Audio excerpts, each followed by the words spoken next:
Hey there, this is Marissa with Marisa Moments. So, true story, okay?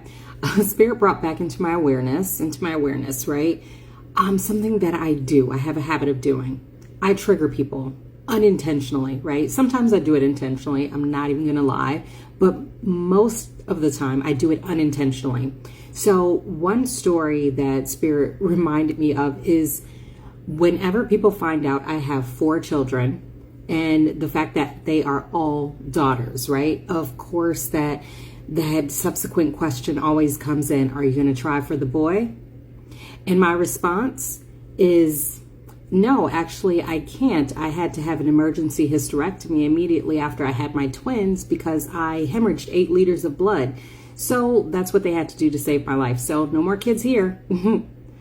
And obviously, the other person who asked the question now typically feels like a jerk for asking, right? And I love how the background's moving and I'm not touching anything. But anyway, stay focused. Now, that is me unintentionally triggering the other person because, yes, there are certain circumstances and moments when I do purposely share that story just to make the other person aware, like, you don't pry into other people's situation and circumstance. Don't try to place a child on someone else just because that's what society says. Oh, you only have daughters, now you have to have a boy. No, that's just poppycock, right? That's not real. That's a false reality. That's a false narrative, right? We don't need to have the boy, girl, picket fence, any of those things to feel fulfilled, right? Anyway, I digress.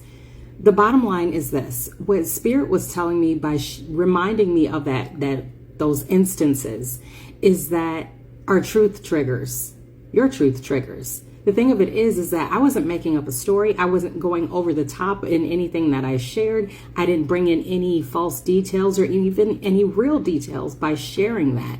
I was simply sharing my truth. And by sharing my truth, the other person has the potential to be triggered and reflect on the question that they even asked, why they asked it, how they asked it, and if they're going to do it again in the future, knowing that they might meet another harsh truth that they might not be ready, willing, or able to face.